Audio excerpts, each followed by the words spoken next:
नमस्कार दोस्तों, मैं अमन। आज है 23 फरवरी और चलिए जानते हैं 23 फरवरी से संबंधित कुछ इंपॉर्टेंट अपडेट्स। तो आज का पहला अपडेट्स है हुरून इंडिया की तरफ से जारी की गई ताज़ा वेल्थ रिपोर्ट में वर्ष 2021 में भारत के करोड़पति परिवारों की कितने प्रतिशत वृद्धि देखने को मिला। ऑप्शन ए है 15%, ऑप्शन बी है 20%, ऑप्शन सी है आपका 11% और ऑप्शन डी है आपका 14%। तो यहाँ पर जानते हैं भारत में करोड़पति परिवारों की संख्या में पिछले कुछ सालों में बढ़ोतरी देखने को मिली है। पिछले साल के मुकाबले इस वर्ष करोड़पति की श्रेणी में आने वाले लोगों में 11% की वृद्धि पाई गई है। प्रतिष्ठित आईआईएफएल वेल्थ हुरून इंडिया की रिपोर्ट में इस बात की पुष्टि की गई है। मीडिया रिपोर्ट के मुताबिक कोरोना वायरस से प्रभावित साल 2021 में भारत में डॉलर मिलेनियर यानी 7 करोड़ रुपए से अधिक की निजी संपत्ति वाले व्यक्तियों की संख्या 11% बढ़कर 11% बढ़ गई है। तो यहाँ पर अगर कुल बात करें संख्या की तो 11% यानी कि भारत में इनकी संख्या कुल हो गई है 4.58 लाख। ठीक है, वर्तमान समय में भारत में कुल 4.58 लाख करोड़पति परिवार है, जो कि भारत की कुल जनसंख्या का 11% है। तो इस प्रकार से यहाँ पर सही ऑप्शन होता है सी, कि भारत में करोड़पति परिवारों की संख्या जो वृद्धि देखने को मिली है वो कितने प्रतिशत है, तो आपका 11%। और संख्या आपसे पूछे तो संख्या कितनी है, आपका 4.58 लाख संख्या इन लोगों की है। अगला अपडेट देखते हैं। आज का अगला अपडेट है पद्मश्री से सम्मानित असम की निम्न में से किस गांधीवादी महिला का 102 वर्ष की उम्र में निधन हो गया। ऑप्शन ए है आपका कोमल अग्रवाल, ऑप्शन बी है आपका शकुंतला चौधरी, ऑप्शन सी है निर्मला सचदेवा, ऑप्शन डी है पूनम अग्निहोत्री।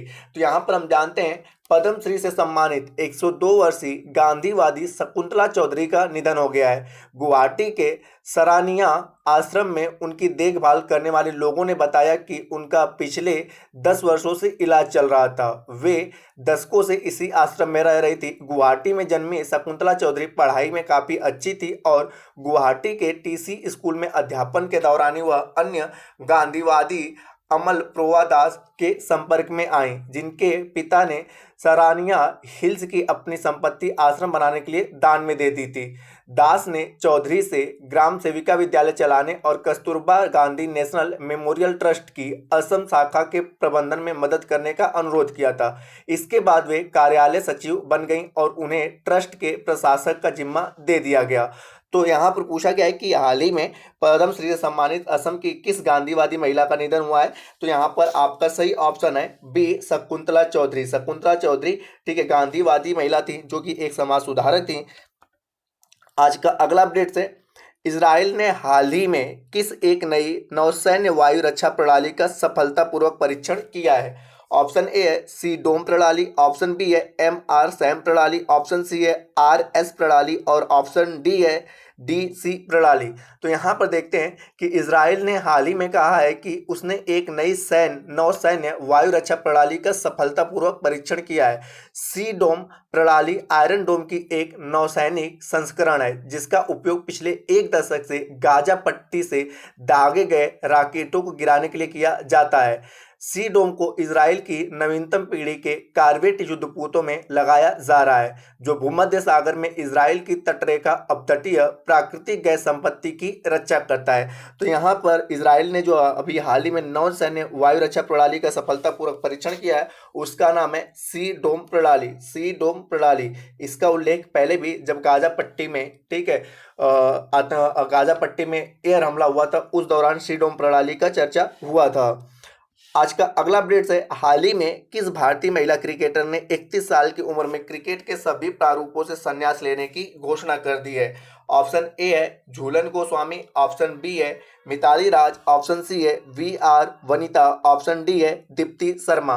तो यहाँ पर जानते हैं कि भारतीय महिला बैटर VR वनिता ने क्रिकेट से संन्यास लेने का फैसला लिया है। उन्होंने 21 फरवरी 2022 को सोशल मीडिया के जरिए क्रिकेट के सभी फॉर्म से संन्यास लेने की घोषणा की। उन्होंने 2014 से 2016 के बीच भारतीय टीम के लिए 6 वनडे 20 T20 इंटरनेशनल मैच खेला है। वनीता ने आमतौर पर टी20 क्रिकेट में बल्लेबाजी की शुरुआत की और वनडे में मिडिल ऑर्डर में बल्लेबाजी की। तो यहाँ पूछा है कि किस महिला क्रिकेटर ने हाल ही में, ठीक है, संन्यास लेने की घोषणा करी है, तो उनका नाम है वी.आर. वनीता। तो इस प्रकार से सही ऑप्शन होता है आपका सी, वी.आर. वनीता। आज का अगला अपडेट्स है, पाकिस्तान के दूसरे सबसे बड़ा नागरिक पुरस्कार हिलाल-ए-पाकिस्तान हाल ही में किसे प्रदान किया गया?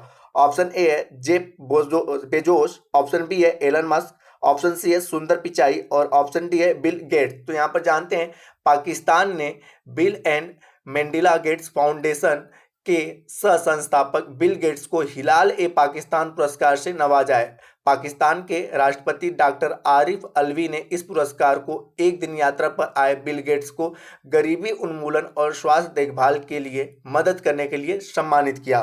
तो यहाँ पर पाकिस्तान का सर्वोच्च नागरिक सम्मान आपका जो है उसका नाम है हिलाल-ए-पाकिस्तान और इसे हाल ही में प्रदान किया गया है बिल गेट्स को। तो इस प्रकार से सही ऑप्शन है आपका डी, बिल गेट्स। दोस्तों यह वीडियो यदि आपको पसंद आ रहा हो तो वीडियो को लाइक करें, कमेंट करें तथा अपने दोस्तों के साथ शेयर अवश्य करें तथा इस पीडीएफ को प्राप्त करने के लिए आप टेलीग्राम से जुड़ सकते हैं जिसका लिंक वीडियो के डिस्क्रिप्शन में दिया हुआ है।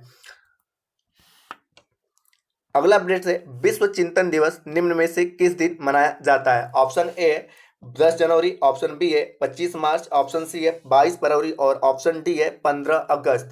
तो यहाँ पर जानते हैं विश्व चिंतन दिवस, जिसे मूल रूप से चिंतन दिवस के रूप में मनाया जाता है, दुनिया भर में सभी गर्ल स्काउट, गर्ल गाइड्स और अन्य गर्ल ग्रुप द्वारा प्रतिवर्ष 22 फरवरी को मनाया जाता है। यह दुनिया भर के भाई बहनों के बारे में विचार करने, उनकी चिंताओं को दूर करने और मार्गदर्शन करने के सही अर्थ को समझने के लिए मनाया जाता है।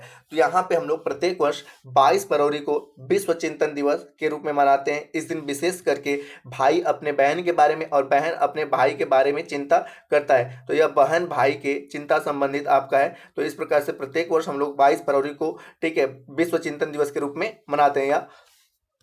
यहाँ पे अगला अपडेट है, नीति आयोग के मुख्य कार्यपालक अधिकारी अर्थात सीईओ अमिताभ कांत ने 21 फरवरी 2022 को कहा कि भारतीय अर्थव्यवस्था में कितने प्रतिशत की दर से वृद्धि होगी?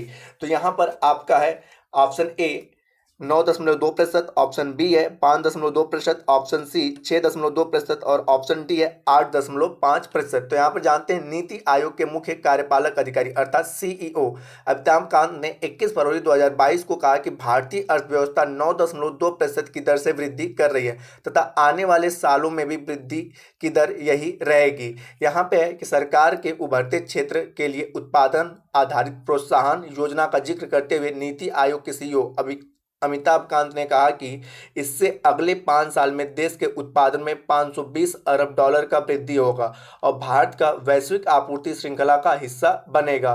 तो यहाँ पर आपका अभी हाल ही में नीति आयोग के सीईओ अमिताभ कांत के द्वारा यह घोषणा किया गया है कि भारत की अर्थव्यवस्था 9.2% की दर से वृद्धि कर रही है। तो यहाँ पे सही ऑप्शन आपका होगा, सही ऑप्शन है आपका ए कि भारतीय अर्थव्यवस्था किस दर से वृद्धि कर रही है? तो 9.2% की दर से वृद्धि कर रही है। आज का लास्ट अपडेट है, drugs control general of India यानी कि DCGI ने कितने से कितने साल तक के बच्चों के लिए बायोलॉजिकल कोरोना वैक्सीन कोर्बैक्स को अंतिम मंजूरी दे दिया है? ऑप्शन ए है 10 से 15 साल, ऑप्शन बी है 12 से 18 साल, ऑप्शन सी है 10 से 12 साल और ऑप्शन डी है इनमें से कोई नहीं। तो यहाँ पर हम जानते हैं DCGI ने 12 से 18 साल तक के बच्चों के लिए बायोलॉजिकल कोरोना वैक्सीन कोर्बैक्स को अंतिम मंजूरी दे दी है। कोर्बोवैक्स वैक्सीन को मांसपेशियों के माध्यम से शरीर में पहुंचाया जाएगा तथा 28 दिन के भीतर ही 2 खुराक लेनी होगी। आपको बता दें कि इस टीके की स्टोरेज 2 डिग्री से 8 डिग्री सेंटीग्रेड तापमान पर किया जाता है। तो यहाँ पर पूछा गया है कि कोर्बोवैक्स को कितने वर्ष तक के बच्चों के लिए मंजूरी दे दी गई है? तो आपका सही ऑप्शन है 12 से 18 साल के बच्चों के लिए। 12 से 18 साल के बच्चों के लिए यहाँ पर DCGI ने मंजूरी दे दी है। तो दोस्तों वीडियो के अंत तक बने रहने के लिए धन्यवाद। मिलते हैं नेक्स्ट वीडियो में।